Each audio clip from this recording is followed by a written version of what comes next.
I'm actually very excited.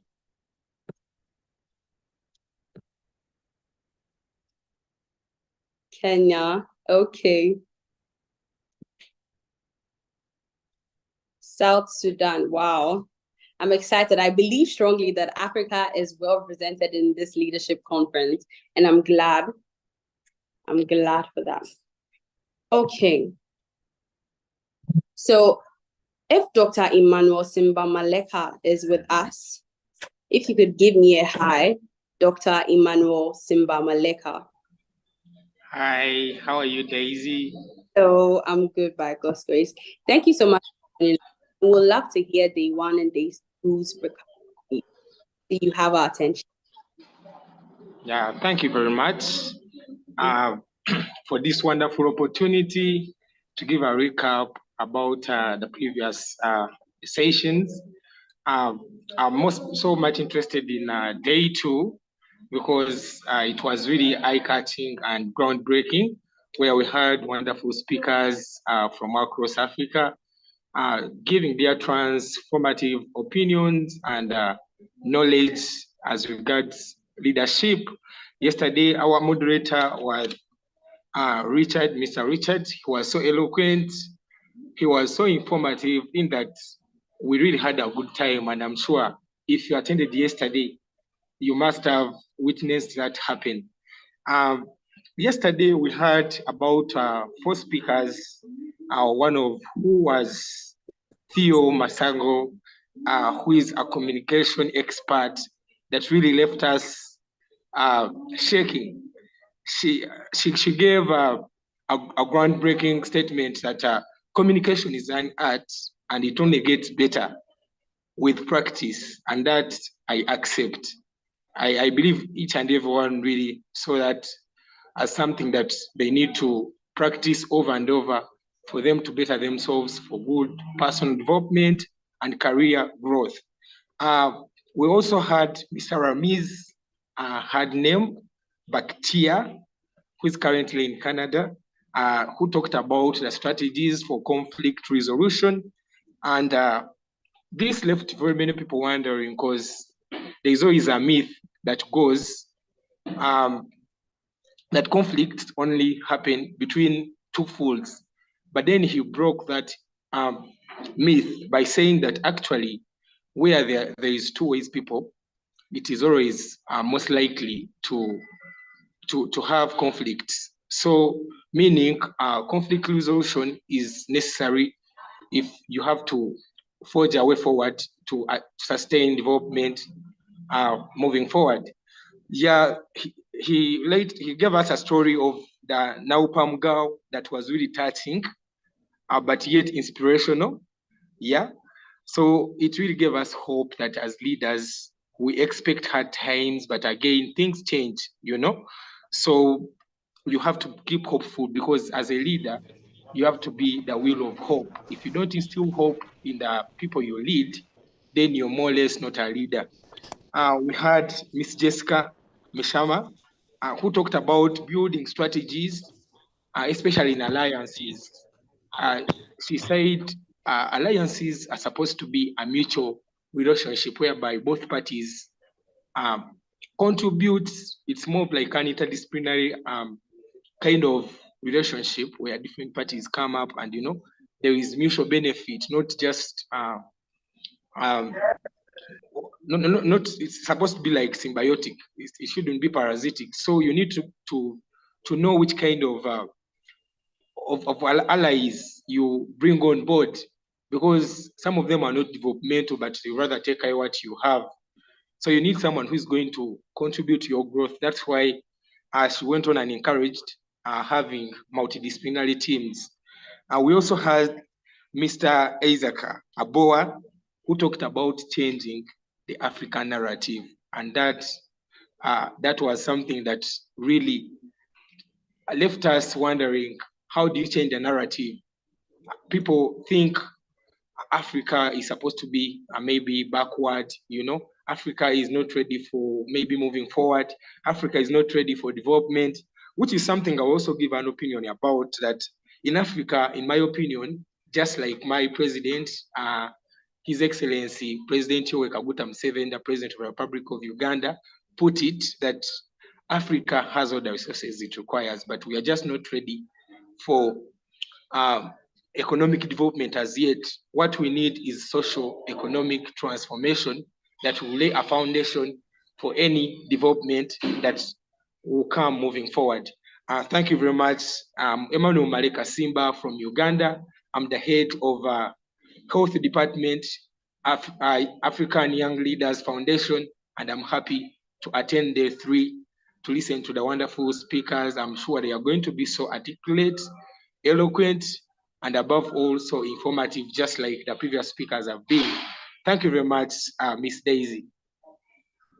Thank you so much, Emmanuel. Thank you so much. Indeed, day 2 was very insightful. I remember the statement concerning the conflicts that he was like, when we look at conflict from a constructive point, it would be better. So yeah, thank you so much for such a recap. So before I introduce our first guest speaker, I would just like to encourage us to mute our microphone so that we can experience their presentations without any interruptions. Also, I would love to let you know that if there's any question that comes up, feel free to drop us in the chat. I have my pen, I have my book. I'm going to definitely jot that down. And when it's time for the Q&As, I will throw them at the guest speaker. Also, if you have questions that you would want a particular person to answer, you could just put that question with the bracket or the name of the guest speaker, and I'll definitely let the person know your question. Thank you so much. So without much ado, I would love to introduce the first guest speaker. He goes by the name Oswald Anonadaga from Ghana. He will be speaking on the topic, encouraging innovative thinking and artificial intelligence. Oswald has been awarded one of top 100 impactful change makers in Africa. Oswald Anonadaga is the founder and CEO of Floodgates International, a fellow of the African-German Young Leaders in Business Network, and an ambassador for the Canada-Africa Innovation Summit. He also serves as Chief Technology Officer of Wingipay, Executive Director of the Ubuntu Development Network, and as International Director of Membership of the Federation of African Law Students, where he manages a network of 33,000 law students and young lawyers across 37 countries. As an entrepreneur, Oswald has received the award for Top Democracy Affirming Startup in Africa and Top 5 worldwide by the US State Department, Microsoft, and IE University, for which he was invited to the White House. He was also awarded winner of the African Union Global Competition for Youth Startups and named one of the top 50 young entrepreneurs in Ghana. Oswald education dynamically combines the disciplines of technology, business, and law. He holds a bachelor's degree in computer science from the Catholic University of Ghana. He has taken courses at Harvard Business School and the London School of Economics and Political Science, and is currently pursuing a law degree at the University of Ghana School of Law. With a mission to contribute to global development, Oswald also serves as a leader and speaker in technological advancement, youth empowerment, and interregional integration.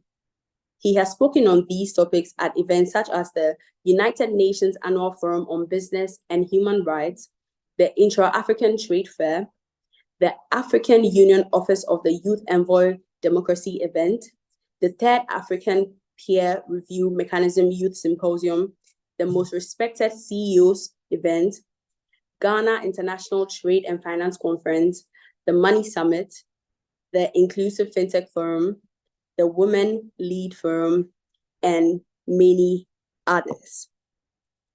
Mr. Oswald Anonadaga, if you're with us, you have our attention. Hello, everyone. Thank you very much, Daisy, for the wonderful introduction. I don't know if you're able to hear me. Maybe just give me a wave. Okay, wonderful. Thank you very much. So as was introduced, my name is Oswald Anonadaga. I'm the founder and CEO of Floodgates International.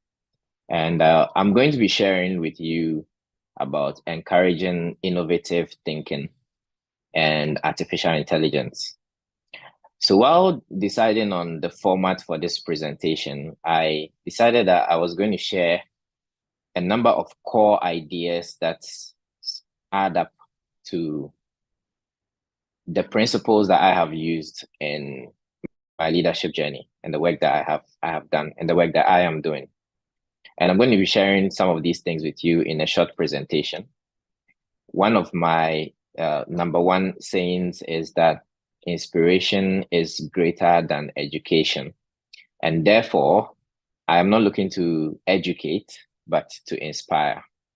As we go through these items, these principles, I would like for you to pick one of them, or at least one of them, and apply them to your life, because each of them has a certain capacity to transform how you think. And when how you think is transformed, then what you do will be transformed, and then the world in itself will be transformed. So I'm just going to share my screen and then proceed to provide my presentation. So if I may. All right. Are you able to see my screen? If you can, just give me a wave.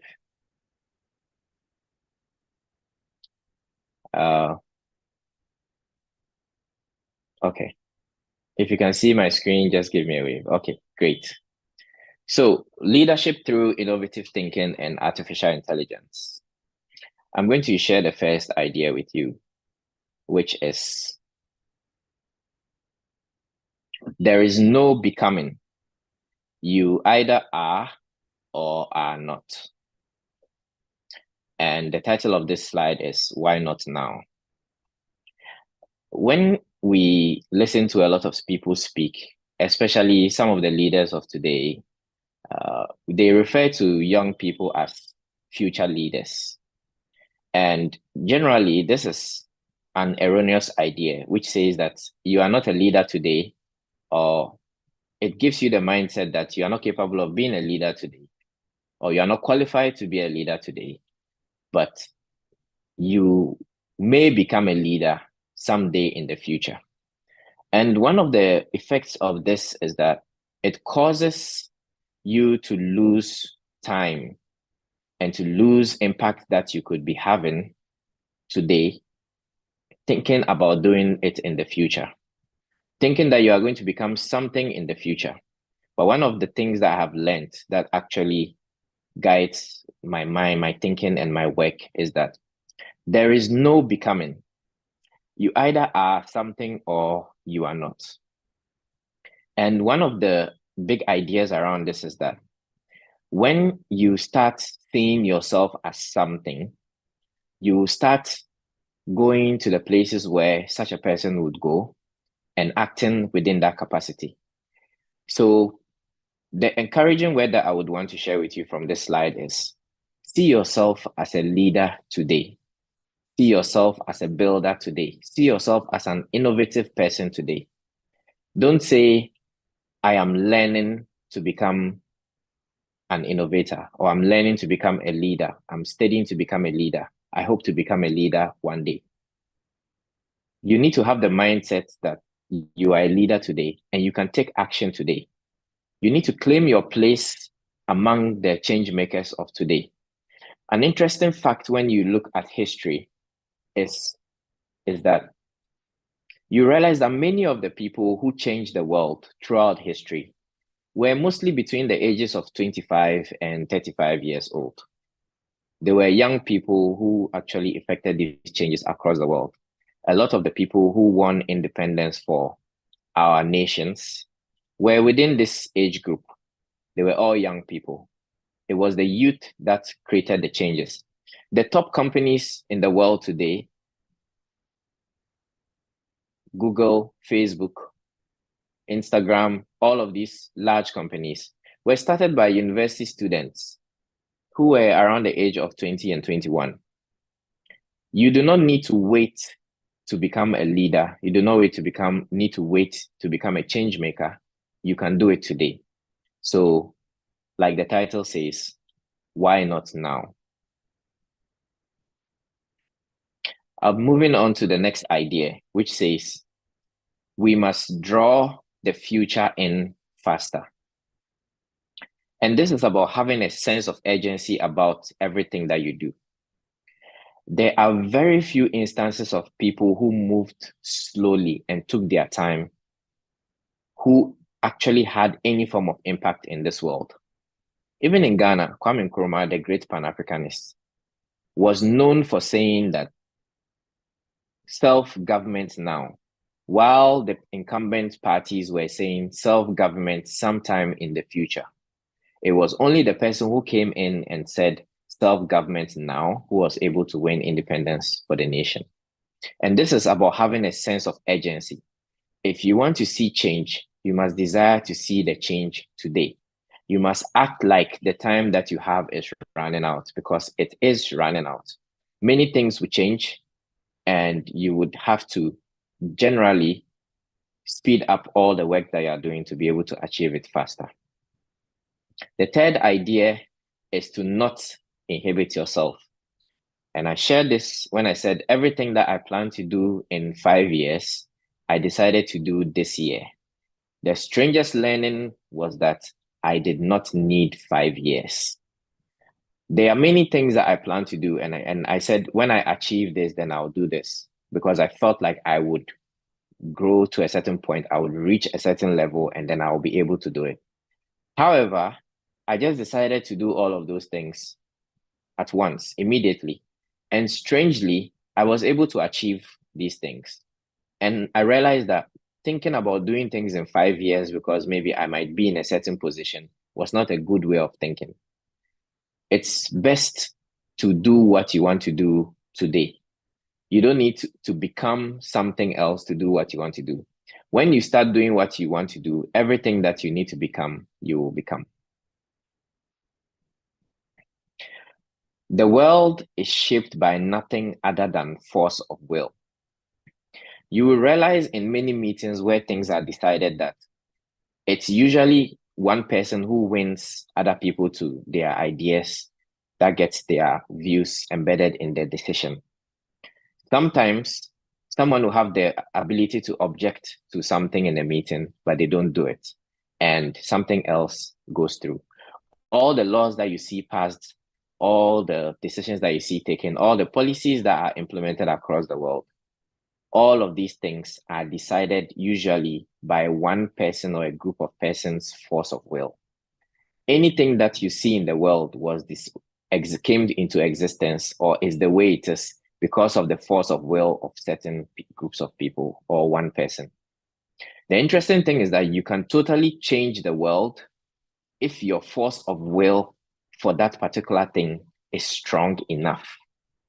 You can transform the world by having a more powerful force of will than other people who are there. And so you should strengthen your will. The next idea is economics is all you need. You may think that you need to have some resources, you need to have funding, you need to have a group of people. No, you just need a good strategy. And that strategy should be based on economics. When you understand the way human beings think, what we do, and how we react, you can craft a strategy that takes you from where you are to where you want to go. And so I encourage everybody to study economics generally, but also know that you don't need people to make things happen for you.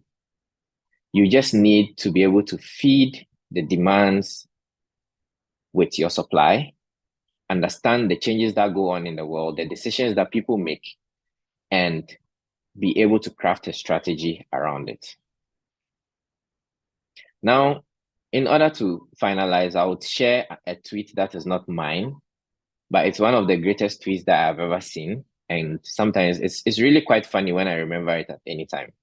And those of you who are familiar with Twitter would notice that this is a quote reply on the original tweet.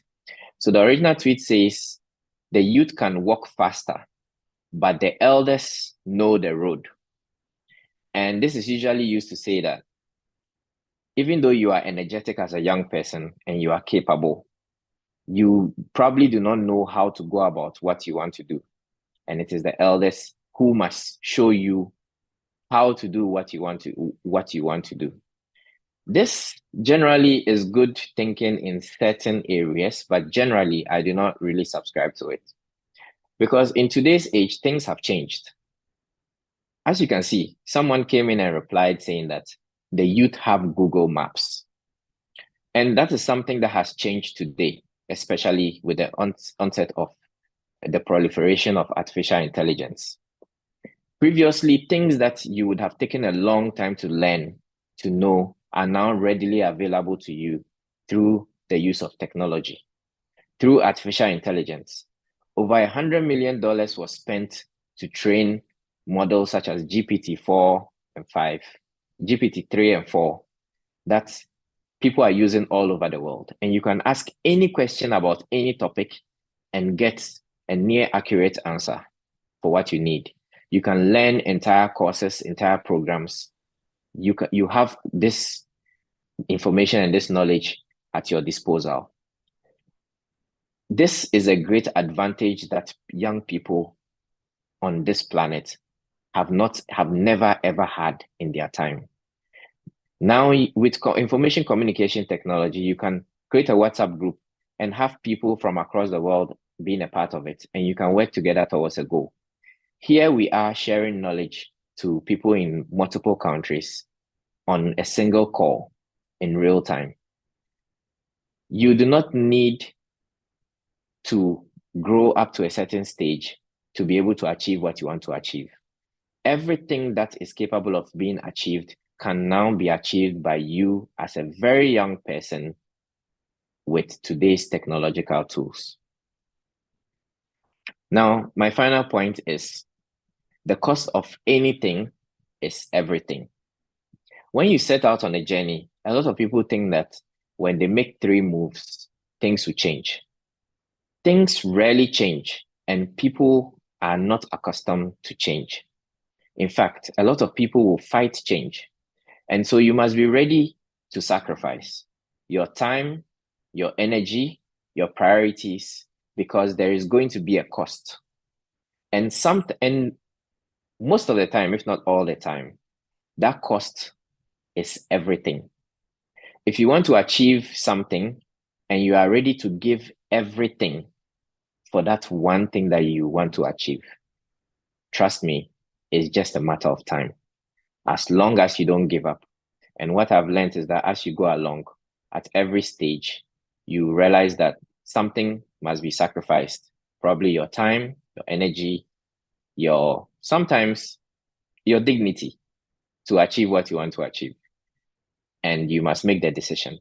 And once you make the decision to do that, you realize that you are closer to your goal. And with sacrifice, you can achieve anything. This is the end of my presentation. And I hope that at least one of these general ideas is something that you take with you and apply to your thinking and the way that you work. Thank you very much. Thank you so much, Mr. Oswald. It was indeed short, but very insightful. I made a lot of notes. I know Oswald as a wisdom sensei. Every single time you meet Oswald, you definitely leave with something profound. So I'm glad that he was able to show that. Thank you so much. So I hope, Mr. Oswald, you'll be able to stay and stick with us till the question and answers time so that you could give us a little bit insight on the questions asked. Thank you so much. Thank you too for having me. You're welcome. Okay, I already see. I was about to say that if you got any bullets from his presentation, you should drop it, but I'm seeing that already. So thank you so much for sharing. Thank you so much for sharing what you learned from Mr. Oswald's presentation. Okay, moving on to our next guest speaker. I'm very excited to introduce Madam Petrida Paul, who is going to speak on the topic, Understanding the Basics of Project Development. Madam Petrida Paul is a board member at Imara Leadership Initiative in the United Republic of Tanzania. She works to advocate for youth, health, gender, and climate actions rights.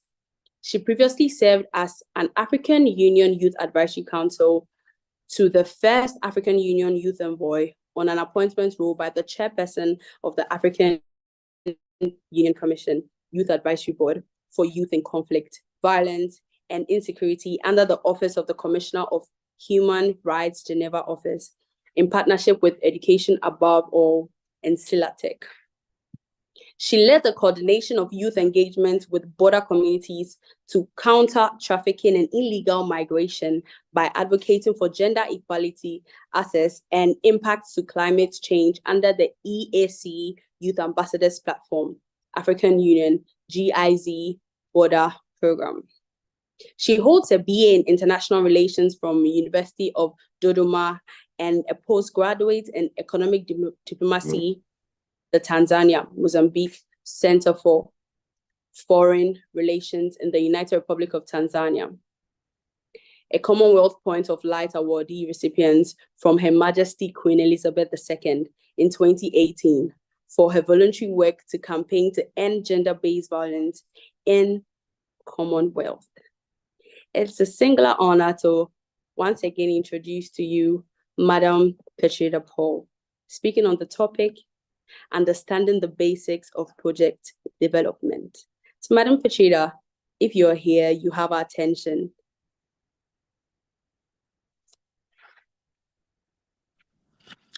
Thank you so much, Daisy, and greetings, everyone. I'm really delighted to actually be here and join everyone. So ideally, as Daisy rightly introduced me, my name's Petrita Paul, and I'm from the United Republic of Tanzania. And I'm going to share some few insights on project management, but also really how does all this fit in leadership.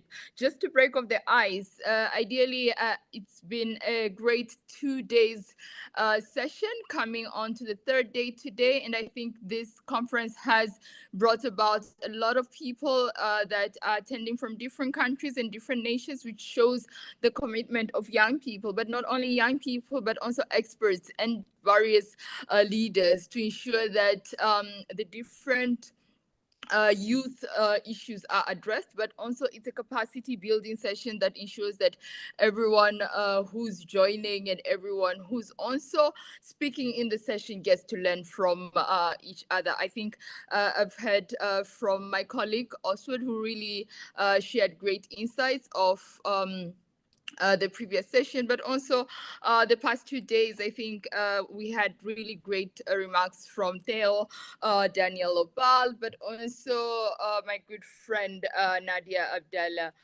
So just to kick off, I'm trying to see on how I can share my screen. In the meantime, I'll start off with sharing the few concepts of project management. Daisy, is there a way that I can share my screen? Yes, please. There's supposed to be a button that will give you that to share your screen. Apparently, I do not see it from my end. Really? Okay. Yes.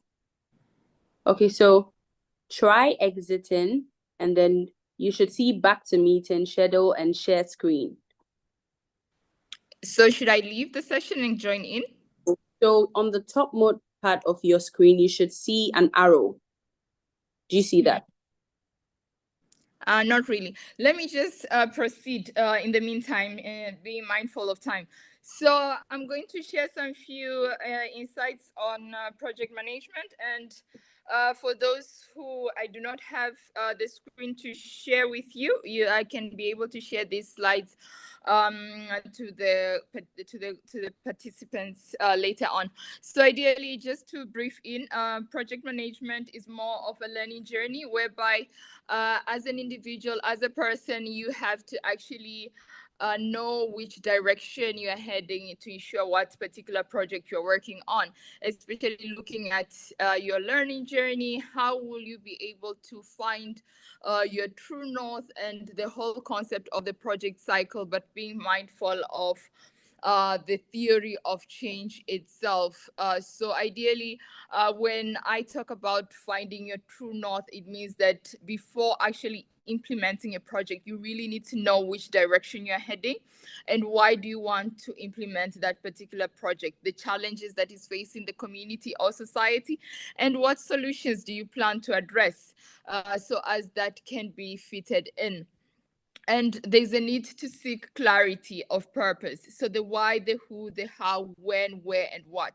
Ideally, majority of us I know are experts in different project management skill sets, and this can not only include project to a particular community. Even arranging a conference is part of doing project management. So you need to know your audience, who is going to be brought on board and why is the person going to be brought on board, but also how are the modalities. Are you going to invite these people? Are you going to go directly to the community, or are you just going to see how best to ensure that when the people are going to be there? And this brings it to when. So sometimes majority of people always tend to do activities or initiative without being mindful of the flexibilities and the time of the target audience, which is quite important, so as to ensure that the majority of the audience do participate and take part,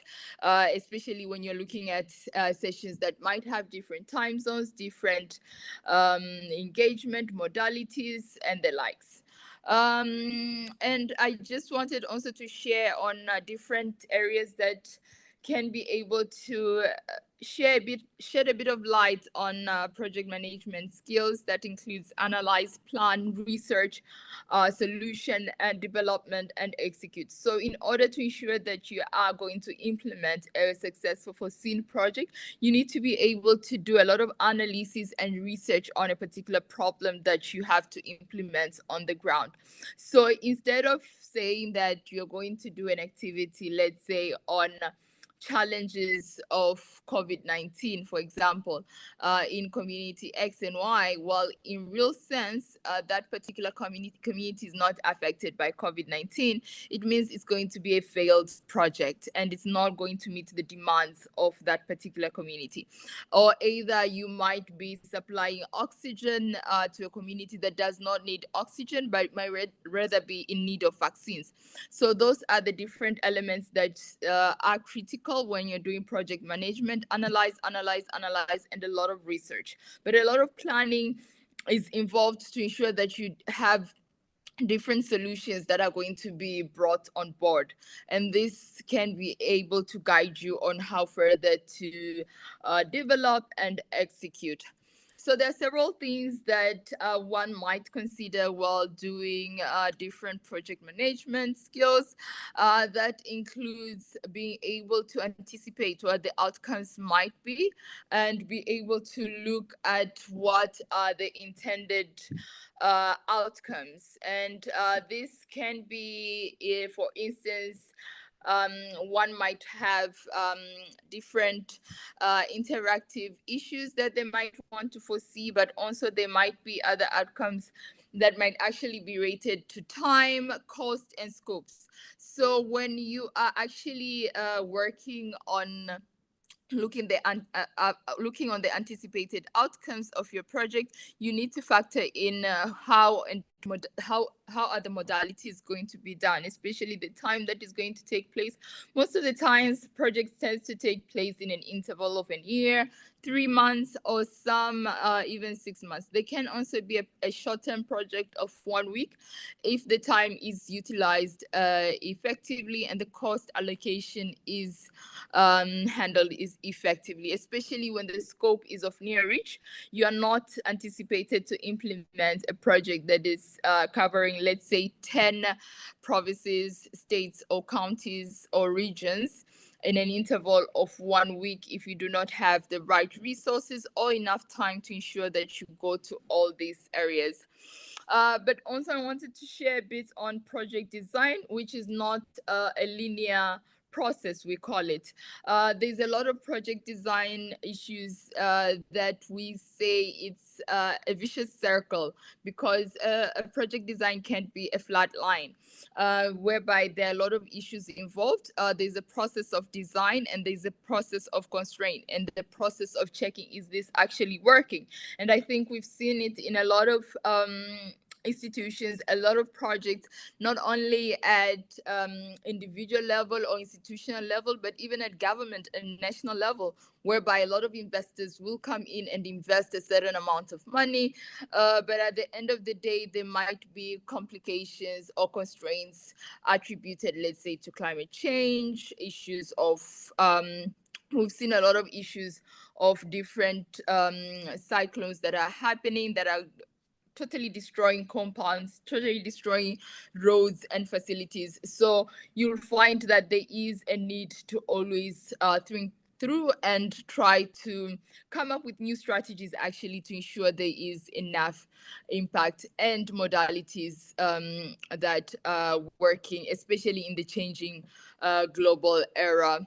I also wanted to share some small elements on how best to actually ensure that when you're doing a project design thinking, you have to think of how best to materialize your project vision. So I mean, I think some of you might have known that when you're doing a project management, there's a need to implement your vision, put your vision into effect.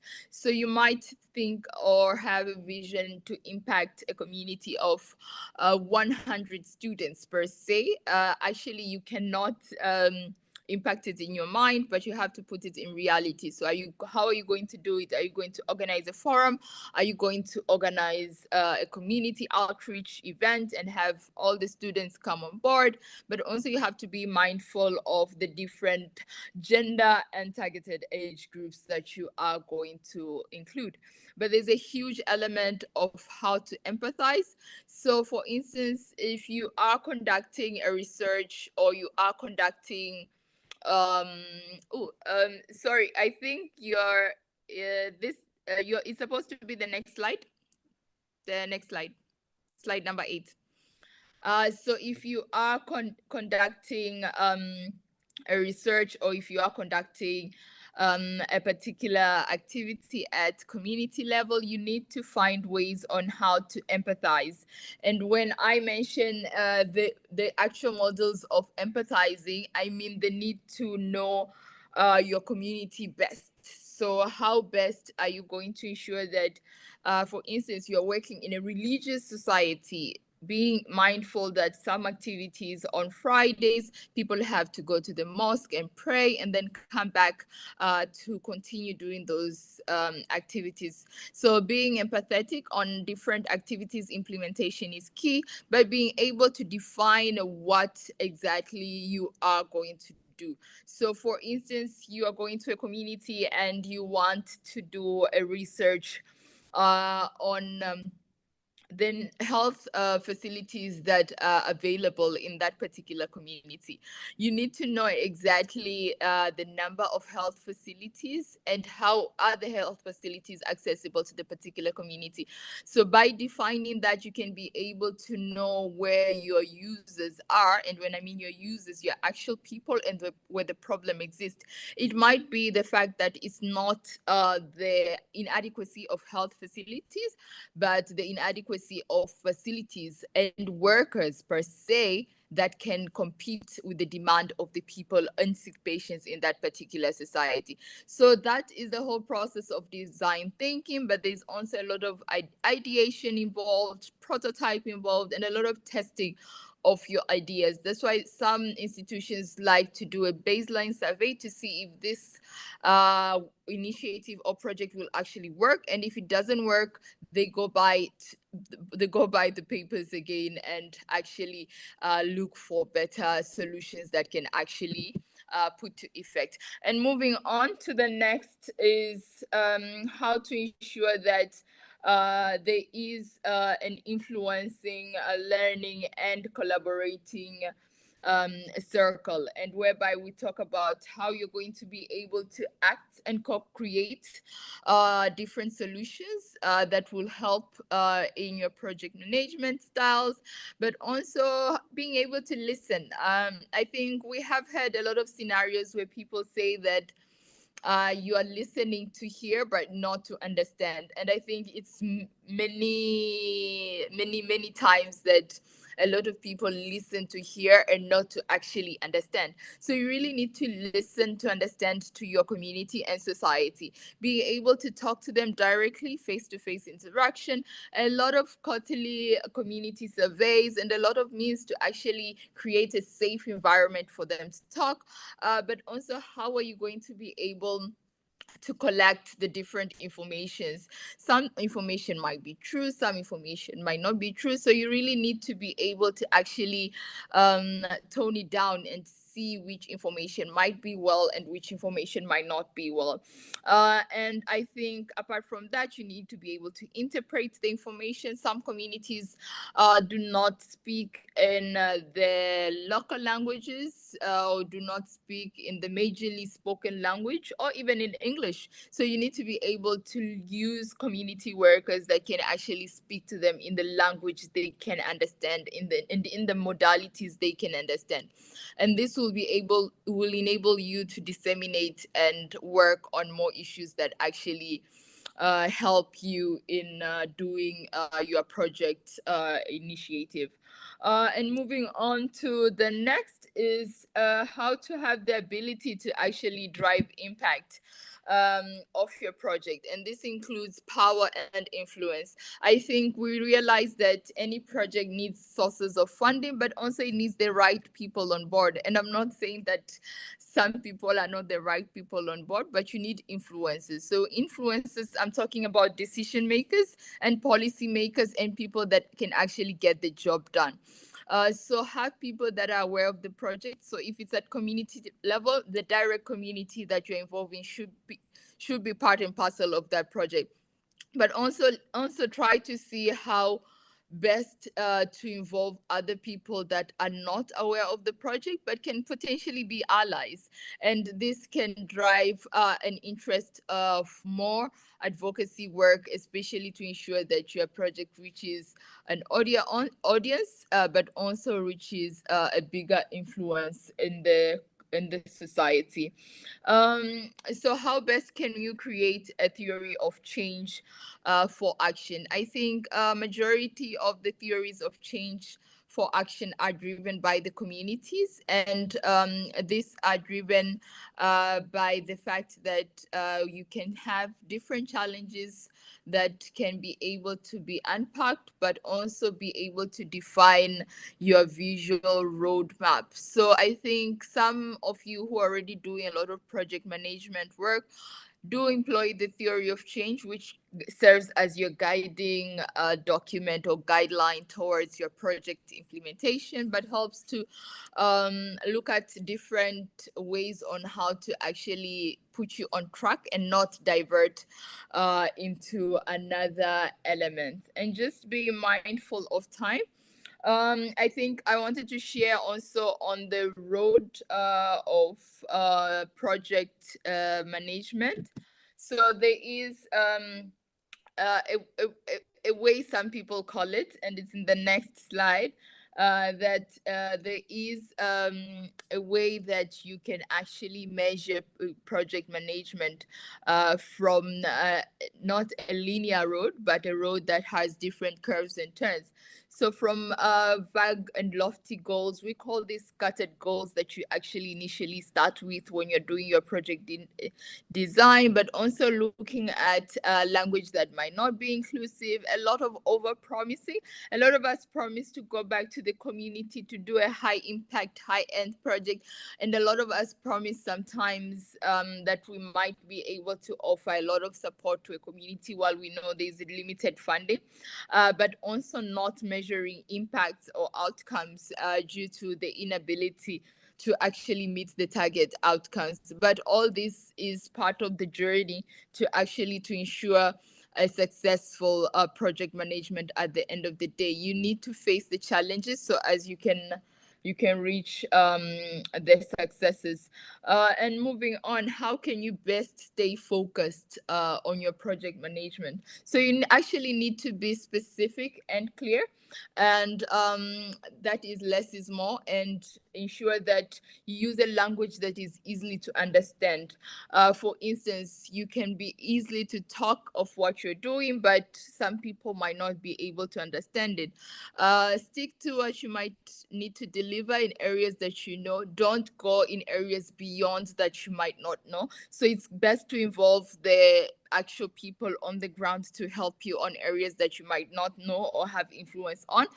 But see how best to unpack things at a contextual level. When you're going to a community and you're talking about issues that happened in France or issues that happened in, let's say, the United States, in a community, for instance, like in Nairobi, the community like Johannesburg, that wouldn't really make sense because every country has its own context and its own modalities of work. So plan to measure success from the beginning. Don't plan to measure failure, because at the end of the day, if you measure failure from the beginning, it's going to be a failed project. And how can you monitor results change? And this is on the next slide.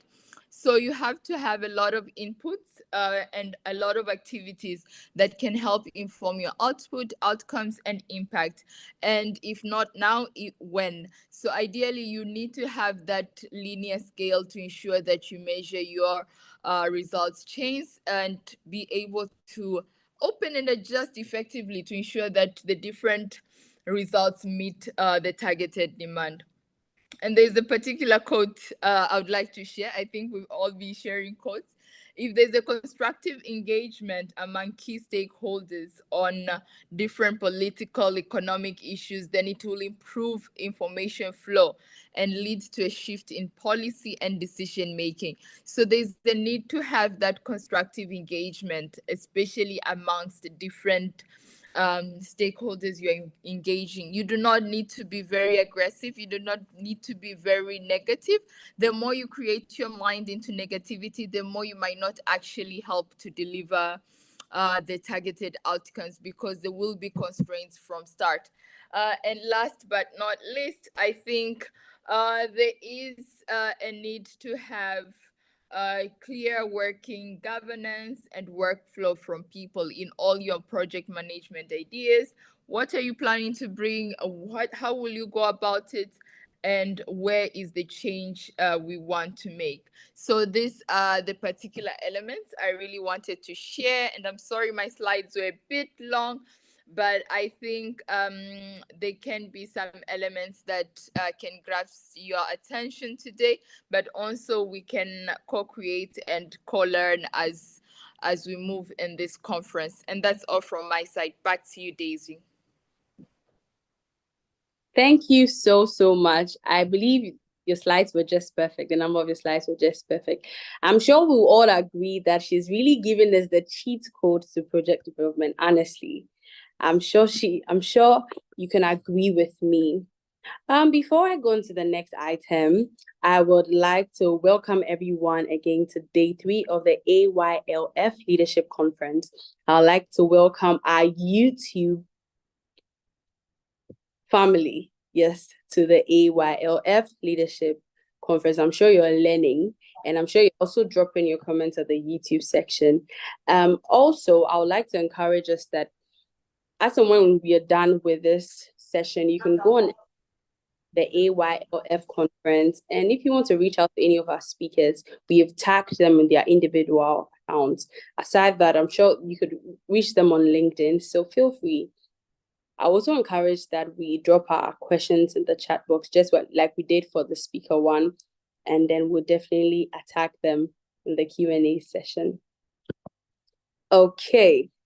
So before I introduce the third guest speaker, we have a very important person in our midst. And I would like to introduce him to give us a 5-minute presentation. Yes. So I would like to acknowledge the presence of Mr. Thierry Sioe-Yanga, a Marcus Garvey Fellow. He's an experienced mentor with a demonstrated history of working in the higher education industry. He's skilled in sociology, Microsoft Excel, track and field, French to English, and patient care. He's a strong professional with a Bachelor of Arts focused in criminology from Virginia Tech. Mr. Thierry, if you're here with us, you have our attention. Thank you. For sure. Hey, how's everybody doing? I would like to, first of all, I'd like to thank Alfred for inviting me in today. It's been a pleasure. Wait, everybody can hear me good, right? I want to make sure I'm not coming in and out. Okay, so I just want to thank everybody. And first, second of all, anybody here from Cameroon? I'm always repping Cameroon. So if you're here from Cameroon, then you have my heart. So not to take anybody else too much time, but like she said already, I do live here in the United States. I went to Virginia Tech. I have a bachelor's degree there. I'm currently pursuing my degree in law. But I was born in Cameroon. I lived there for 10 years, 11 years before I came to the US. And I know that today you guys are talking about, innovation and presentation. So some of the key points that I want to touch a little bit is that, when you're doing a project, or a little bit about, my background in running and track and field, is that, when it comes to entrepreneurship and innovation, is that it starts with you. It starts with within. It's not just necessarily about your business or what, your ideas, but it's about how you conduct yourself, right? In everything that you do, it starts with you. So you might have this brilliant idea or whatever it is, but if you don't connect yourself in a sort of like in a proper standard, in a proper manner, then that message might not come up as you would like. And also, secondly, give me a second. Sorry, my little cousin is here. I will get back to you. Give me a second, okay? Go to grandma. Okay. All right, sorry about that. And and one thing that I really do want to touch a little bit also is about when it comes to the continent, Africa and the diaspora, us here in the United States, that, obviously there's a little bit of disconnect. And part of the reason why I'm here today is to encourage you guys to not only reach out to us, but also us doing our part to reach out to you guys, because at the end of the day, we're all one big Africa, and we look up to you guys. Actually, Africa, it's not the future, but Africa is the present. All the brilliant idea come out of Africa. Part of the reason that you have so many Western Europeans and everybody in Africa, that's because of the advancement, not necessarily technologically, but I think when it comes to like-minded individuals, in the continent, it's you guys, right? And when you even look at the statistics here in the United States, is that a lot of the people will graduate with higher degrees, and even in Europe, right, those people are Africans. So I think if we can all collaborate together, put all our minds together, advance, then when it comes to entrepreneurship and there's nothing that we cannot do together. So I just want to talk a little bit about that and really just emphasize the fact that, entrepreneurship starts with you, right? Always conduct yourself as if somebody is watching. I'm sure everybody has heard the saying is, whatever you're doing in the light will come out in the dark, right? If you're not going to do that in front of your mama, then you probably shouldn't ever do it. So, so before you even put the business idea forward, look at yourself, see how you connect yourself, because I think that's the biggest thing when it comes to entrepreneurship and collaborating with others, right? Am I dressed appropriately, right? Am I using the proper words? So definitely. So yeah, I don't have any much else to say. I just want to come and share my little two piece. If anybody has any questions, feel free to drop them in the comments. I will go and read them and just sort of answer them as I go. But thank you again for having me here today. Thank you very, very much. Thank you very much. What I got from your short presentation is it starts with me. It starts with us as a youth. Thank you so much for sharing such insightful and encouraging words. So moving on to the next item, I would love to introduce our next guest speaker. He goes by the name Ira Adams Karim, and he was speaking on the topic, Understanding the Basics of Entrepreneurship. Ira Adams Karim is a seasoned professional with almost a decade of experience in media, performing arts, and social entrepreneurship in Ghana and beyond. He is the co-founder and executive director of Maltiti Foundation, a non-profit dedicated to improving the lives of marginalized women and girls in Ghanaian communities through economic opportunities in agriculture, vocational skills, education, health, and nutrition. Era also co-founded Accra Food Bank and the Leeds News Online. As a theatre for development consultant, he holds a Bachelor of Fine Arts from the University of Ghana, certificate in creative activism from the Center of Artistic Activism, Masters in International Relations and Diplomacy from Ghana Institute of Management and Public Administration, and Masters in International Law from the University of Ghana. Having had his secondary education at TI Ahmadiyya SHS in Kumasi, where he served as VP of the Ashanti Regional SRC. In 2023, he was recognized by President Obama as the 2023 Obama Africa Leader. Ladies and gentlemen, I once again introduce to us all Era Adams Karim, speaking on the topic, Understanding the Basics of Entrepreneurship. Era, if you're with us, you have our attention. Thank you. All right, sure. I'm with you, Daisy. Thank you so much. And a very good evening to all of you, and thank you all so much for making time to join this evening session. Do I have to turn off my video so you can just hear my voice, if that's okay? No, please don't turn off your video. Okay, no problem. That's fine. I'll leave my video on. But yeah, so quick one. I'd really love to have made this an interactive session, so it doesn't have to be me just coming out here and pouring out all the information, but rather let's have a tete-a-tete. Let's have a conversation. I ask you questions, and then you give responses, and then we do the presentation together. So at the end of the day, it doesn't look like I just come here to pour all the information and all of that at you. How about that? Is that something that you would agree to? Hello. Is this something that we would agree to? We would love that. You'd love that, right? Yes, please. Awesome. So let's start with, what's entrepreneurship? When we talk about entrepreneurship, what exactly is it? You can leave your responses either in the chat, or you can also just unmute and say it, and then let's take the conversation from there. What's entrepreneurship? When we talk about entrepreneurship, what's the first thing that comes to mind? Hello. You're right. Thank you. Yeah. Can I give you my submission? This is John Bosco from Uganda. Great. Let's hear you, John. Yeah, right. Entrepreneurship, what comes to my mind is creativity and innovativeness. Somebody who come up with ideas, you need to be, it's all about coming up with new ideas, being creative. Maybe you want to improve on an idea which is already existing, something like that. Thank you. That's my submission.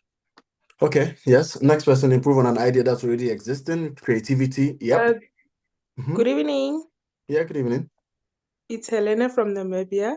So to me, what entrepreneurship is basically, when entrepreneurship comes up, is you solving a problem in the community.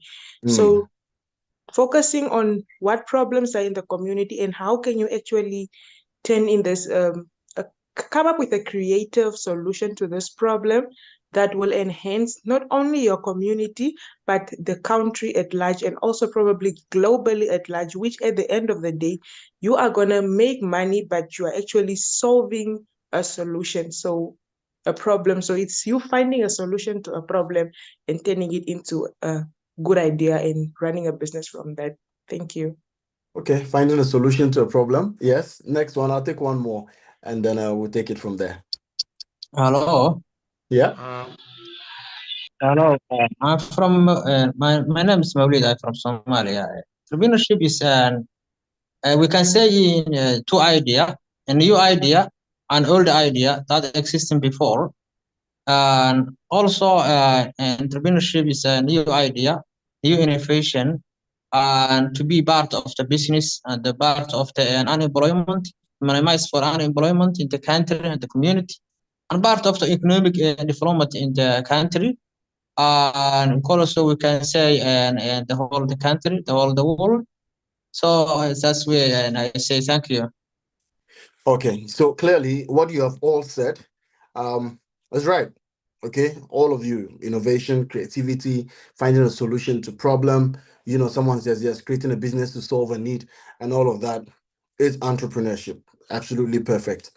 However, before I even go into what we're going to talk about proper, there's usually this tendency for people to think that, once you become an entrepreneur, automatically you're going to become rich. once you become an entrepreneur, automatically money is going to start coming in, and you're going to be living your best life and all of that. But fact of the matter is that entrepreneurs work even way more than people that work regular jobs, and most often than not, you're likely not to be paid I haven't paid myself for the past 6 years. You're likely not to be paid a salary. But you'd have to pay workers, right? You're going to have sleepless nights while everybody's sleeping. You're thinking about what to do to ensure that the business survives. So obviously, it's not an easy journey. It's a journey that requires a lot. And today, my conversation is going to be centered around a number of things that you need to look at first and foremost when you want to go down this path of entrepreneurship. One, you need to first of all understand exactly what entrepreneurship is and what the role of an entrepreneur is in society.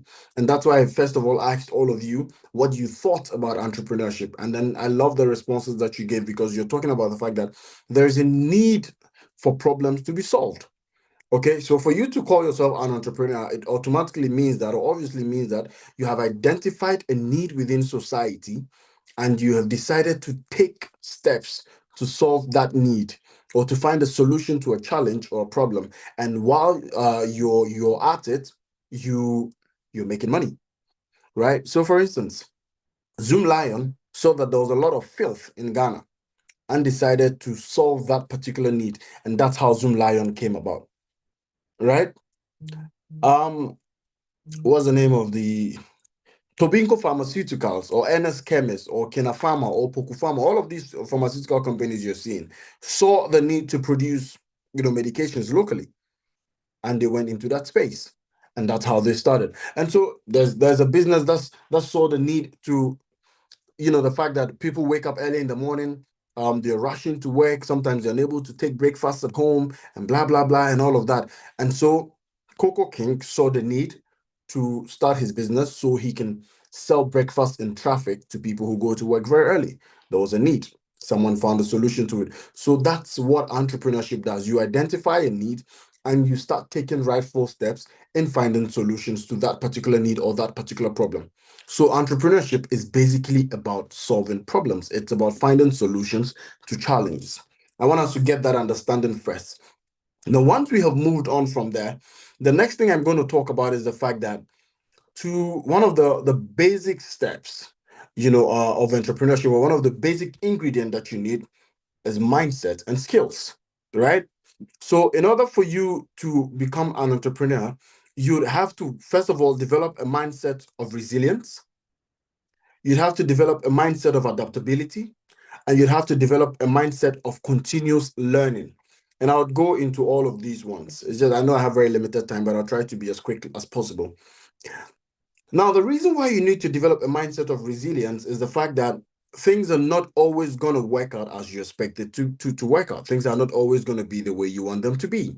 And so you're going to try it, it's going to fail. You're going to try again, it's going to fail. You're going to try, it's going to fail until eventually it works out. Now, if you are not resilient, if you're not forceful, if you do not have the spirit of perseverance, if you're someone who gives up the moment you try something and it does not work, I'm sorry, then entrepreneurship is not the place for you. So resilience is the first thing. That no matter how hard it gets, that no matter how tough it gets, that no matter how difficult it becomes to do it, you're going to keep on doing it. I know sometimes it gets depressing. Sometimes it gets to me. Sometimes it gets very tough. It gets very tiring. You want to give up. But that resilience is what keeps you going. And so to become a successful entrepreneur, one of the basic ingredients you need is resilience. 2, adaptability. Now, trends change. All right. Once you start running a business, Trends change, times change. And so as trends and times are changing, you need to be able to adapt to the new times and to the new trends as an entrepreneur. So you cannot just say that, look, you know what, this is how we're used to doing it, and so we're just gonna do it like that. We're not gonna change anything. We're just gonna keep on doing, things the same way we do it. If you do that, then you're never gonna succeed as an entrepreneur. There are a lot of businesses today that have run out of business. Why? Because they failed to adapt. How many of you remember the regular, cameras that we used to have? That you, first of all, you get that from Kodak, right? So you have the camera, you need to put a film in it, and then you snap, and then you take out the film, take it out to the printers. It's going to take a few weeks before they print it out for you. Then you can have your hard copy pictures. I'm sure we all remember that time, right? What happened afterwards? Times started to change. Now we had digital cameras come into the system, and so people stopped using those analog cameras that we had at the time and started using digital cameras where they can take pictures and then you can view them immediately and see what the pictures look like, right? Today we have smartphones. Okay, today we have smartphones. You have the iPhones and the Samsungs and what have you, and everybody is walking around with a digital camera today. But we are not seeing Kodak again. Why? Because the likes of Kodak failed to adapt to the changing times. They did not think that a time was going to come where the service they were providing was going to be easy to get. Today, I don't need a professional, camera photographer to take a picture of me. All I need to do is use my mobile phone, and then I can take the best of pictures. A lot of the pictures that I post on my social media, I take them using my smartphone. And so I try as much as I can. Whenever there's a new smartphone in town, I try to get it, because then, I can take good pictures, I can take good videos for all of the work that I do. Sometimes I need to go to a community. I cannot afford to carry a cameraman with me, so I follow on my mobile phone. I take a lot of the videos, I edit them, everything on my mobile phone, and then it helps the work that I do. So as an entrepreneur, you need to be able to adapt to situations and times. And while you're adapting as an entrepreneur, you're adapting with your business. You're making sure that your business is adapting to those situations. In terms of adaptability, again, I'm going to give you another angle. For instance, you used to eat in a lot of plush restaurants, you're living a very good life and all of that, but business is not doing too good, right? Are you going to continue living the kind of lifestyle that you're already living when business was good? Or you're going to have to adapt to the changing times and say, you know what, look, times are not as good as they used to be. So I need to change how, I'm running things right now. I need to change how I'm spending. I need to re-budget. I need to re-strategize. So as an entrepreneur, you are always thinking about different ways on doing things depending on the times and season that you find yourself in. So adaptability is one of the key things that you need to learn as an entrepreneur. Sometimes even your environment might change. You start a business in Ghana and you move to the UK or to the United States of America.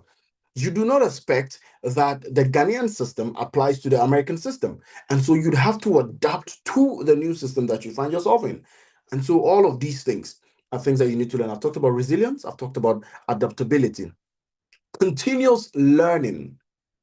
Okay? Things are changing every day. Things are changing every day. First, we used to walk. Then we had horses and donkeys. Then we had chariots, and then bicycles and motorbikes and cars that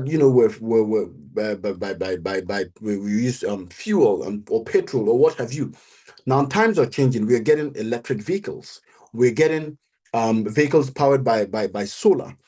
What's happened? Times have changed. People are learning new and different ways of doing things. And so every single time they are presenting new options to us. As an entrepreneur, you need to continuously learn new ways of doing things. You need to learn the new trends. You need to you need to understand that things are not going to stay the same way. And so if times are changing, you'd have to be continually learning the changing times. The way things were done in 2001 or 2000 is not the same way things are done in 2024. 2025 things are going to change. 2026 things are going to change. So as an entrepreneur, you need to always be learning new ways of doing things. And how can you do that? Read books. There's so many books out there that talk about entrepreneurship, that teach entrepreneurship. Read books. And I tell people every day that, look, knowledge, all right? When you have knowledge, when you seek knowledge and you have knowledge, it makes you competent. And when you're competent, you're confident. And when you're confident, it helps your business to grow. Because then when you're talking to somebody about your business or whatever it is that you know exactly what it is that you're saying, because this is something you have learned over a period of time. So continuous learning as an entrepreneur really helps. And aside reading books, today, fortunately, we have YouTube. That is the freest school on earth. The only thing you need to access YouTube is data. And I'm sure all of us here are spending data today. So learn, go to YouTube, attend webinars, attend workshops, attend conferences, and learn. Continuous learning is what helps you to succeed as an entrepreneur. That was also one of the mindset that you need to learn. Now, if you have understood entrepreneurship and you have built these mindsets, there are some skills that you need. Creativity. You cannot be an entrepreneur and not be creative. Okay, you cannot be an entrepreneur and not be creative. Why? Because you need to come up with ideas, you need to come up with innovations, you need to create. And so entrepreneurship is all about creation. You have found a problem, you need to create. All right, you need to create a solution to that particular problem. So entrepreneurship is all about creativity. First, when they created mobile phones, right? They were big, bulky. Someone sat down, thought about it again, and said, "Look, this is too bulky." In fact, first it was a landline, or what do you call it? Then you have to put a finger on it and roll it around like that. Sorry, till you get to the numbers that you're looking, for before you're able to reach out to somebody. But times change, and people realize that no, we needed to have something that people can move around with. So mobile phones came into the picture. But even when they did at first, they were bulky, they were big. So you have it just in the house, it's plugged in, somebody calls you, pick, you put it back. If you're out of the house and they call you, they're unable to reach you. For those of us who grew up in the remotest parts of our country, at the time, even before then, you had like a community center in the past where you would if you want to talk to somebody from abroad, you'd have to go queue or you have to go book weeks ahead, right? But people saw the need to create, to come up with new ideas, to come up with new solutions to that particular problem. And that's how come we have the mobile phone today. But even when we did have the mobile phone, we did not have smartphones. Our mobile phones did not have internet. Our mobile phones did not have cameras. Our mobile phones did not have music players. Today, the mobile phone literally has combined so many things together. As you speak today, beyond just making phone calls with our mobile phones, we listen to music, we watch videos, we read books, we draw, we paint, we send emails, we scan documents. We literally do every single thing with our mobile phones today. So you're talking about 101 things combined into one mobile phone. So creativity, somebody sat down, thought about it, and saw that there's a need for us to create. So entrepreneurship, it's about creativity. It's one of the skills that you need to develop to become a successful entrepreneur. If you cannot create, I'm sorry, entrepreneurship is not the space for you. I know some of you would argue that, well, that's where you employ people who are, yes, you can employ people who are smart to work for you, but you need to come up with the idea first. So creativity is an extremely important skill that you need to have to become a successful entrepreneur. Problem solving. We've already talked about the fact that entrepreneurship is about what? It's about solving problems. So if you cannot solve a problem, I'm sorry, that entrepreneurship is not for you. I'm seeing some questions in the chat. Should I take them now? Can you give a first question? You have to adjust your approach to be able to. Okay, I'll come to your questions. Let me settle, and then I'll come and take all of the questions one after the other. This is from Josiane, if I got the name right. But let's problem solving. You cannot be a successful entrepreneur if you're not a problem solver. So you identify a problem, you need to solve it. That's how you succeed as an entrepreneur. When you start your business and you're doing reviews, there are challenges and problems that you identify, you need to solve them, right? And that is entrepreneurship. So you cannot be a successful entrepreneur if you cannot solve problems. So problem solving is one of the skill sets that you need to learn. Okay, I'm seeing some very interesting comments in the chat box. I love that. Great, awesome. Then we move beyond problem solving and we talk about critical thinking. Okay, critical thinking. Whereas everybody is looking at things from one lens. Okay, and everyone is saying, yeah, this is what it is. But you take your time, you look at it, and you think about it and think about it and think about it and think about it and say, no, I think it should be this way. I think it should be otherwise, right? So critical thinking is an essential part of entrepreneurship, where you do not think things, just on the surface value. Whereas everybody's taking it on the surface value, you are looking at it in another way. Okay? People made cars. Whereas somebody sat back and said, well, I think that we can make self-driven cars. He thought about it differently. He looked at it differently and said, I think we can make self-driven cars. And this is what I did. And the person did it and he brought it. And we also self-driven cars. So you need to be able to think critically and look at things with another lens and look at things from another perspective without necessarily having to take it on the surface value. So it's also one of the skill sets that you need to develop as an entrepreneur. And I'm going to touch on one of the skill sets that I think is extremely important. There's so many others, but because of time, I'm going to be limiting all of these things. Communication. Look, if you're an entrepreneur and you cannot communicate, you cannot succeed as an entrepreneur, unfortunately. So communication is an essential tool that you need to develop as an entrepreneur. And I'll tell you why. So for instance, you walk into an elevator and you meet Aliko Dangote, or you meet Tony Elumelu, or you meet Ibrahim Mahama, or you meet Bill Gates, or what's his name, or Elon Musk, or what's this Amazon guy's name? You meet the likes of Steve Jobs. Just mention it. You meet all of these guys, or you fortunately happen to meet one of them, in an elevator, or you meet them at a conference, or you're about to board a flight, and then you're getting off a flight and you meet them, right? Yeah, Jeff Bezos, thank you. And what do you do? And then you're stuck and you're beating about the bush. If you cannot tell Jeff Bezos in 30 to 60 seconds what you do as an entrepreneur, you probably would have lost an opportunity.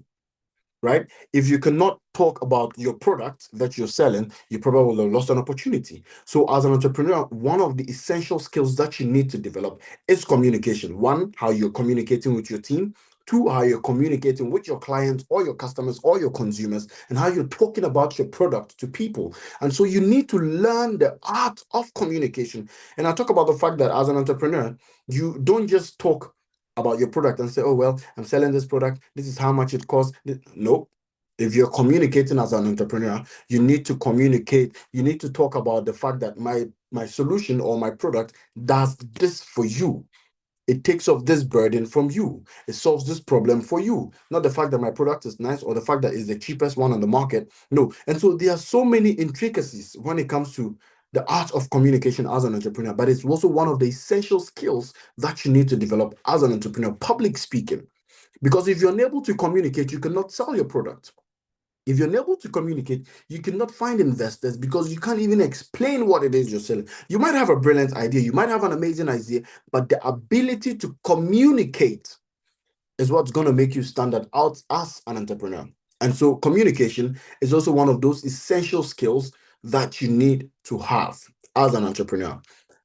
Then let me come to, you've understood what entrepreneurship is. You've understood what the skills and mindset you need to have, are. We go into ideation. So as an entrepreneur, I've talked about the fact that entrepreneurship is about identifying a challenge and solving it and finding a solution to it. You have to be creative. You have to think critically. You have to be a problem solver, blah, blah, blah, blah, blah. So you develop all of these. The next step is identifying problems and opportunities. Okay? The next step, ideation. You need to generate an idea. So you need to identify a problem and you need to present a solution to it. I'll give you a classical example again. So when I was in the university and I was about to leave, I studied theater arts and dance at the University of Ghana. And as part of my curriculum, or as part of my requirements to graduate, I had to do a project, right, in a community in Ghana. And I realized that there's a lot of women who, one, do not have access to funding, to set up their farms. They don't have access to land. They have faced a huge challenge when it comes to that space and all of that. And so that was a problem that I identified. And I said, well, what do I do? Obviously, the next step would be to look for money, give to these women to farm. And then that's it. Then I asked myself, okay, so when I do that, how do I make money? Right? to continue doing the same thing again? Am I just going to be dashing them every money? Because I don't believe in charity, even though I run a non-profit, but I don't call it a charity organization. I run a non-profit, right?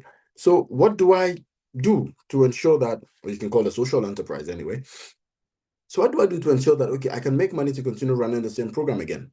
So I said, okay, I would introduce a women in a Greek project. What do I do with a women in a Greek project? I go to the community, I identify women who want to farm, I talk to the chiefs, I lobby for lands for these women who want to farm.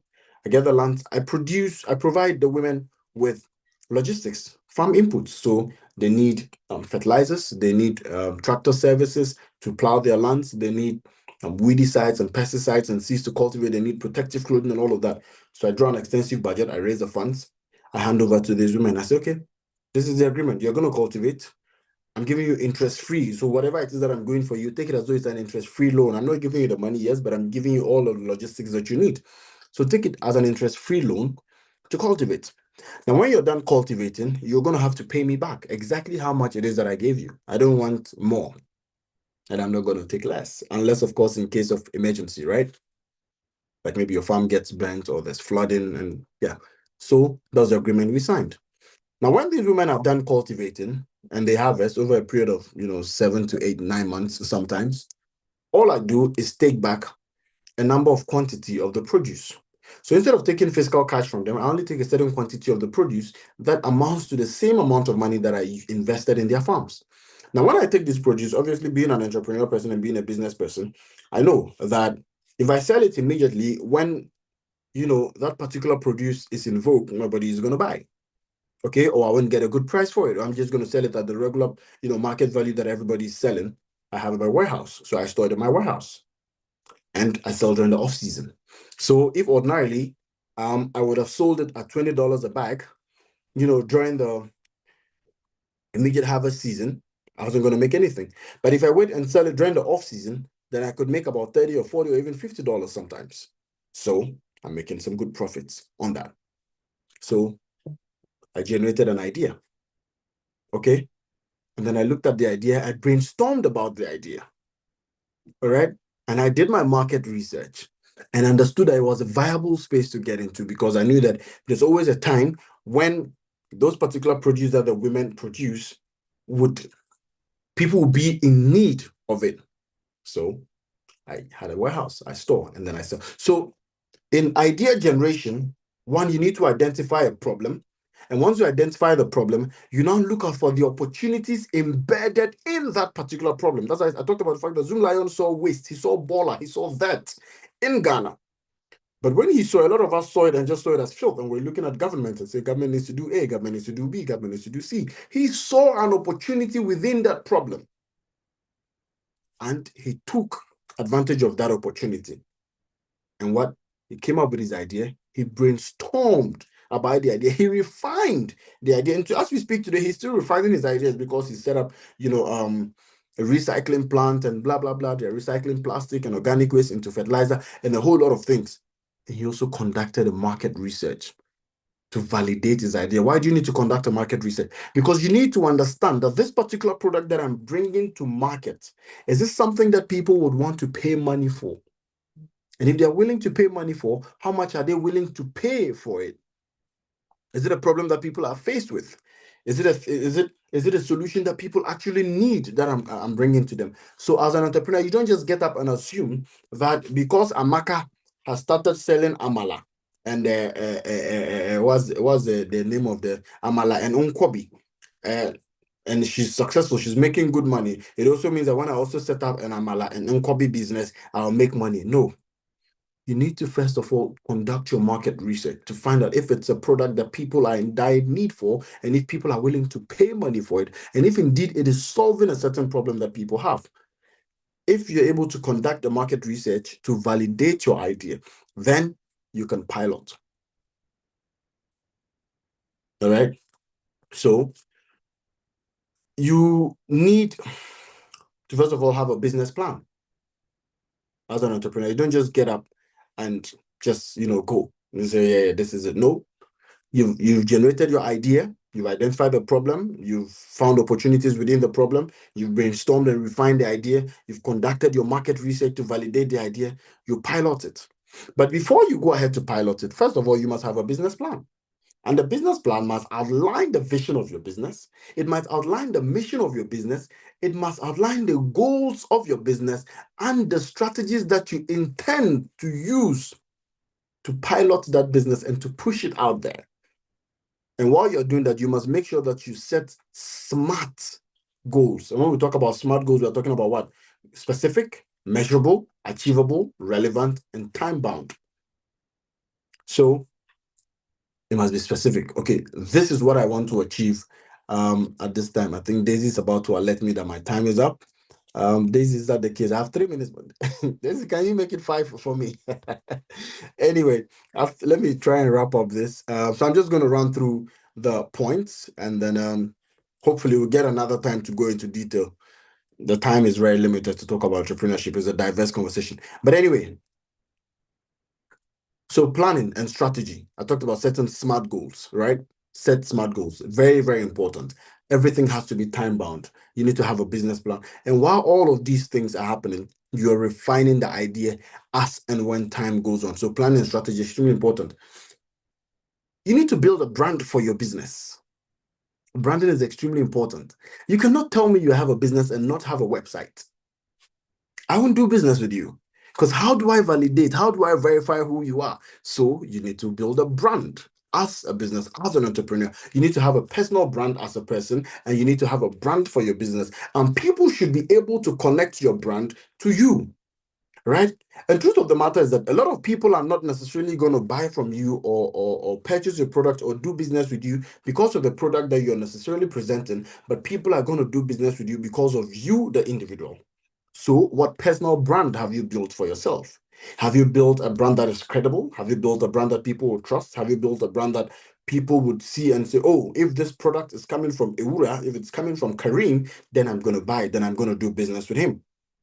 And so sometimes I have the confidence to tell people that I can pick your own, handkerchief and sell it back to you because I have built a certain brand that people would trust in, that people would believe in, and people would easily give up money for. So you need to be able to build a personal brand. Quite recently, we raised funding for a young girl who had a brain tumor, and we needed an amount of money. I'm not going to quote here. And within 24 hours, within 24 hours of just talking to people within my network and putting out a flyer and saying, look, we need to raise this amount of money for this young girl to undertake a surgery. A single individual called and said, oh, Karim, if it's you, I give half of the money. And just like that, within 24 hours, we're able to raise the money to pay for the surgery to be done. And as we speak, the girl is recovering nicely. Why? Because of a certain brand that has been built. So as an entrepreneur, you need to understand the importance of branding. Your colors, your letterhead, your website, your social media, even how you dress when you're going to places, how you look, all of these are extremely important. How you smell, okay, it's extremely important. So I'm not telling you that use your money to go buy expensive designer and all of that, but you need to look good. There's a way you can wear a cheap suit that will look good than someone who would buy an expensive suit and still not look good. So your brand is extremely important. Financial literacy. Once you start running a business, it's money. You're dealing with money. You're dealing with money. So you need to understand financial literacy. If you don't have basic financial literacy, you need to get somebody to teach you financial literacy. You have to understand, inflows, outflows, revenue, expenses, profit, loss. You have to understand all of these things. You need to understand crowdfunding. You need to understand, how loans work. You need to understand bootstrapping. You need to understand how to plan your finances and how to manage your finances and all of that. So financial literacy is an extremely important part of entrepreneurship. Of course, the very important part that most often than not we forget has to do with compliance, legal requirements. So in a lot of countries, you cannot just get up and start running a business. You need to go register the business. There are certain requirements that you need to meet. You need to meet those requirements and register the business. For instance, in Ghana, before you go ahead to start a business, you need to go register with the Register General's Department. When you're done with that, you need to go to GRA. These are the revenue authorities. You need to go register with them. You have staff. You need to go register with the Social Security. That's Senate, right? So all of these are things that you need to do as an entrepreneur. Understand what the basic legal requirements are in your country for you to be able to start a business and go ahead to do that. Networking is extremely important as an entrepreneur. You cannot live in a silo. You cannot run your business alone. So you need to understand the importance of networking. You need to talk to people. You need to go for events. Sometimes you have to pay to go. As we speak, I'm presently in Oslo, in Norway, for a conference. Why? Because I'm here to network. There are certain people that I'm looking for who are here. And so if I cannot reach them on social media, the best thing to do is to identify where they are, what events they'll be speaking at, and I go and look for them. If I can afford it, I fly there. If I cannot afford, I hope and pray that there'll be a time when I can afford to go. So networking is an extremely important part of an entrepreneur. So you need to learn the habit of networking. Mentorship, you can't do it on your own. There are certain people who have done it before you. And we say every now and then that there's nothing new under the sun. What you think you are doing now has been done already in the past by somebody. So what do? You need to fall on those resources. You need to fall on somebody who has been in that space before, who understands the space, for the person to tutor you or to mentor you. So as an entrepreneur, you must identify a mentor and work with, and humble yourself and let the person teach you. So mentorship is an important part of entrepreneurship. And you need to be ethically and socially responsible as an entrepreneur. What kind of principles you live by? What kind of values you live by? All of these are important things that you need to deal with. Learning from failure. Look, there are some people who are lucky, who when they start, everything just goes. Most often than not, a lot of entrepreneurs, if you ask them, they will tell you they have tried different things that have not worked. I have tried about 100 things and they haven't worked, but I haven't stopped. I'm still trying. But every single time, I don't go back to the same mistakes that I make. I learn from them. And so I can improve on whatever idea it is that I was trying to push. So you need to be able to learn from failure. Embrace it as a learning opportunity. When you fail, it is not the end of the world. It only means that it is time for you to go back to the drawing board again and come up with a new strategy and come up with a refined plan and idea. So you need to learn from failure as an entrepreneur. Last but not the least, if you believe in God or whatever it is that you believe in, let that also be a part of your journey as an entrepreneur. Don't do things alone. If you believe in God, pray to God. If you have a lesser God that you believe in, or you're a traditionalist, you're Muslim, you're a Hindu, you're a Christian, whatever it is that you believe in, let that be part and parcel of your business, because it is one of the journeys to success. So this is where I'm going to leave it. And then if there are any questions, comments, I take them. Daisy, would you moderate that session? Yeah, thank you. Yes, I will. We're actually about to move to the question and answer. So I'll definitely call on you if there are any questions assigned to you. Thank you so much, Ira. I wish we had like 4 hours for this session, because I believe there's a lot of things you can learn from our guest speakers today. And with everything you've shared, we are really grateful. So thank you so much. I'm definitely sure that there'll be some questions assigned to you. So please stick and stay with us.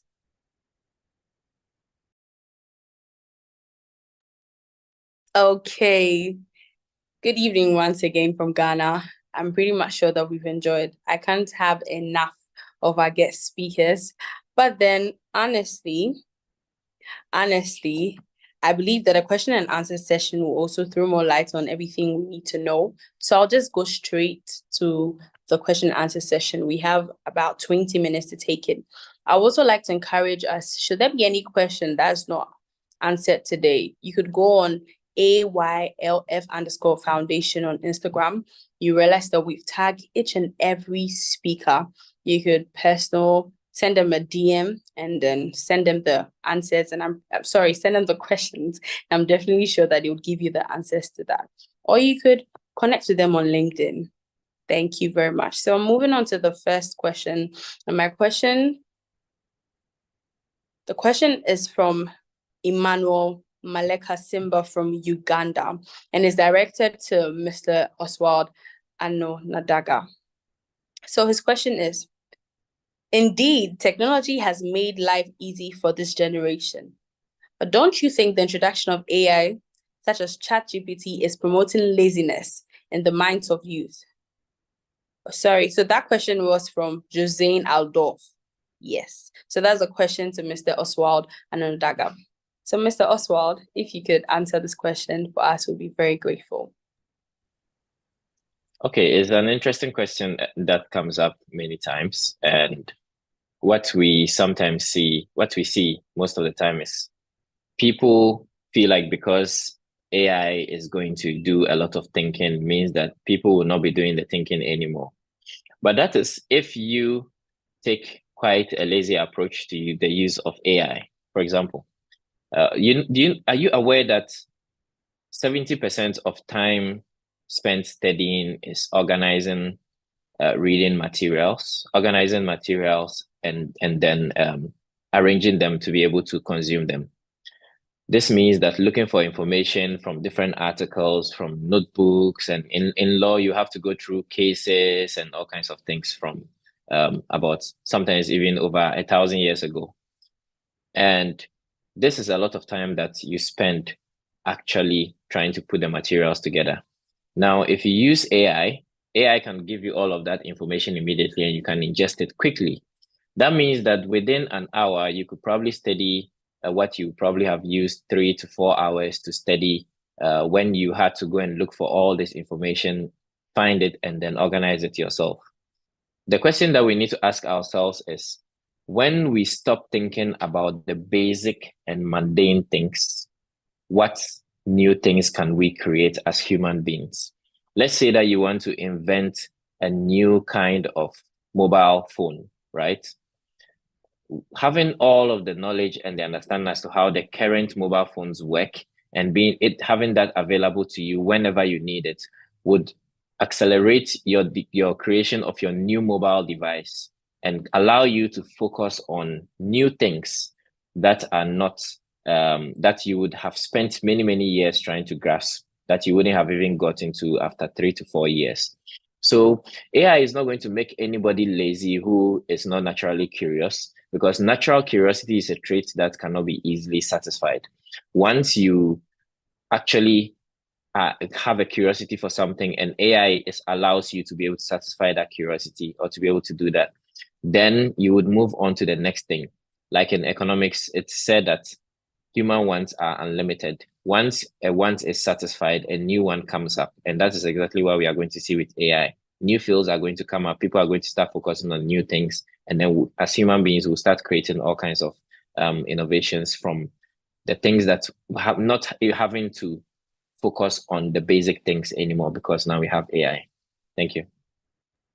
Thank you so much. So, Mr. Oswald, don't leave us, because I want to give you the questions that I answer before the next guest speaker takes theirs. So we have another question from Fidaus, and the question is, what ethical considerations should be taken into account when implementing AI technologies in entrepreneurship and innovation? So I'll take it again. What ethical considerations should be taken into account when implementing AI technologies in entrepreneurship and innovation? Thank you. Well, the interesting thing about AI is that it doesn't bring up new areas for regulation like people think, that AI needs to be specially regulated or it needs special ethical considerations.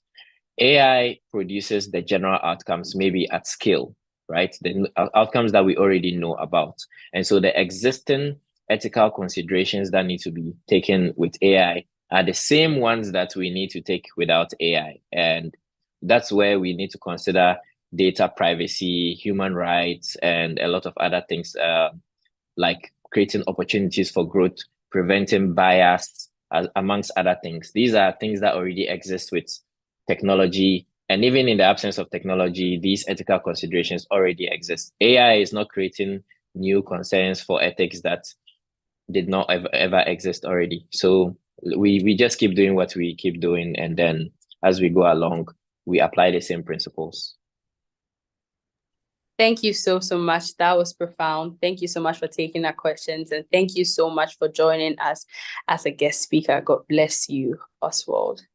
Okay, Pleasure, so my next question will be directed to Ira, if you're with us. Fidaus also wanted to ask you, what are some effective strategies for identifying and evaluating business opportunities in the current market? What are some effective strategies for identifying and evaluating business opportunities in the current market? So this is to you, Ebra. Research. That's all. Ask questions. Go to town, ask people questions. You've identified a business opportunity, you've identified a challenge, you've identified the problem. You want to know if it's viable or not.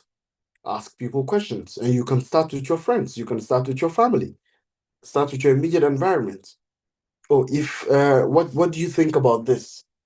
You know, if I were to do A, B, C, D, E, F, G, H, is it something that you'd be interested in? Is it something that you would want to purchase? The success of every business starts from your market research. So ask questions. That's the most viable strategy that I can mention. Ask questions, conduct research. Yeah. Okay, thank you so much. I would want to throw another question to you, then I would throw the next question to Petrida. So there was a question, in your presentation, you mentioned public speaking. So it's a question concerning that. The question is, what advice would you give to an introvert and how to evaluate and improve one's public speaking skills?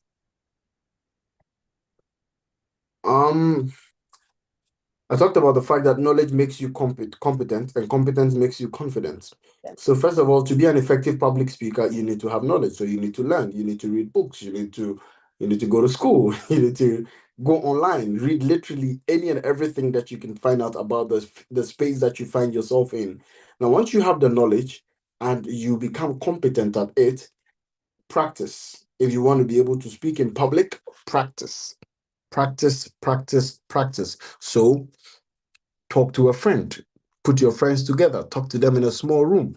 I tell you how I started speaking in public. So in senior high school, I'll typically usually every Monday I'll stand before my classmates and deliver a motivational message. Every Monday morning after general assembly, when we get to the class, I deliver a motivational message before the first teacher comes to the classroom, right? I was practicing with my classmates within that space, limited number of students. And then from classroom, I moved to house assembly, right? Because house assembly, there are more numbers. It's a boys' dormitory. So, and then from house assembly, now to the general assembly in the school. Okay. And that's how I got to join my school's debate team and become perfect at it. And I kept on practicing even till today. I still practice. Before coming to talk to you people, I practiced. Right? So constant practice and train. That's why I talked about learning and relearning and continuous learning. So you need to constantly practice as an entrepreneur, and that's how you become good at public speaking. Yes, I might be naturally talented as a public speaker, but I still have to practice every now and then. Irrespective of the crowd that I meet, I'm always practicing. So it's an important trait, whether you're an introvert or extrovert, constantly practice. Because practice doesn't make you perfect, it makes you better, right? Because nobody can be perfect, but you get better as you practice. So please practice for me. Yeah. Thank you so much. Thank you so much. Continuous practice. So, Madam Petrida, I know your presentation really did well to give us a cheat book to project development, but then would want to ask another question so that I can hit it so that we could take something home. So the question to you is, how can leaders ensure that their projects are both sustainable and scalable from the outset? How can leaders ensure that their projects are both sustainable and scalable from the outset? Hello, Daisy, and thank you so much for that particular question. So I think there are possible ways that leaders can ensure that their projects are sustainable or scalable in that manner, in a sense that there are a lot of projects that have proven impact, high impact and low impact projects, whereby, for instance, if a project is designed to help a community, for instance, curb issues, health matters issues, and I'll give again an example of vaccines because it was something that targeted almost everyone. Let's say a community or majority of the community was vaccinated versus a community that is not vaccinated. That way you can measure an impact of a project that is successful. But I don't think all projects tends to be successful at some point, but they tend to reach a particular outcome and a particular objective,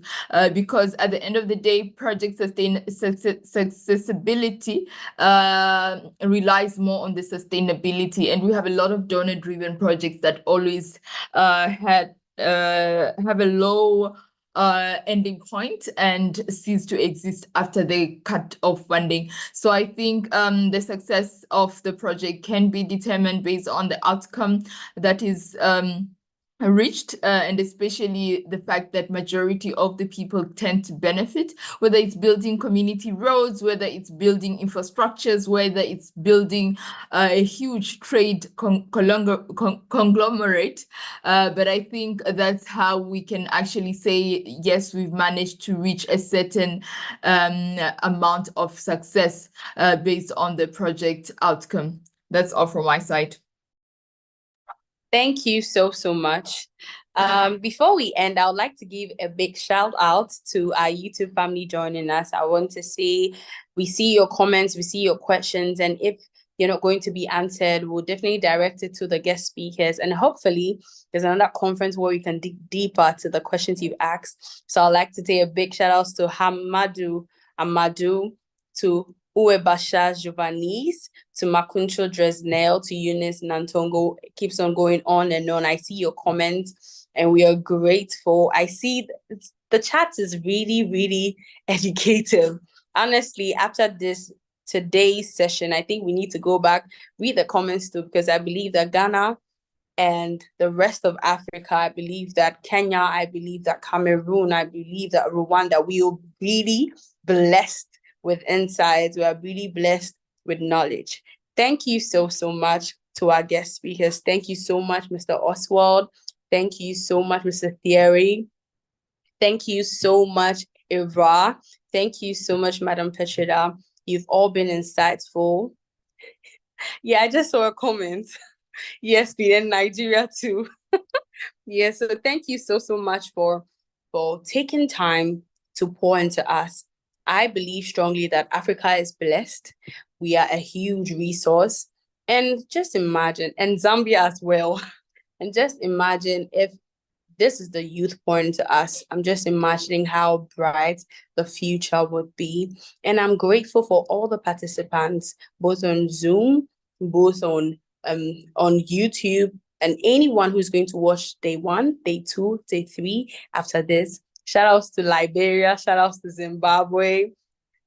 I'm really grateful to have this honor to moderate this session. I believe greatly that we've all been blessed with such information. And I'll admonish us that we don't leave it here. That yes, you follow us to the end of the conference, but then we'll also apply it to every sector of our lives, be it entrepreneurship, be it in IT, be it project development and whatnot. Thank you so much for spending your time with us. And don't forget to follow us, AYLF_foundation on Instagram, same as LinkedIn. And I'm sure that you also, all those on YouTube, will be dropping videos as and when. Do well to follow us through. I believe in a bright future for Africa. I believe that the future is exciting, and I hope you're ready. Thank you very much. My name is Daisy Alavi. Have a good night.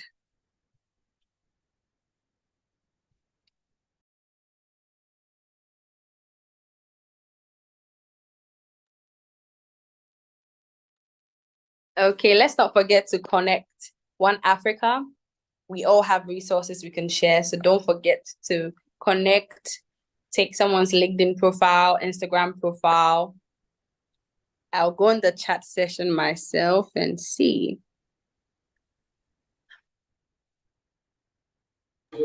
Okay. Bye. Bye. You can unmute now. It was amazing.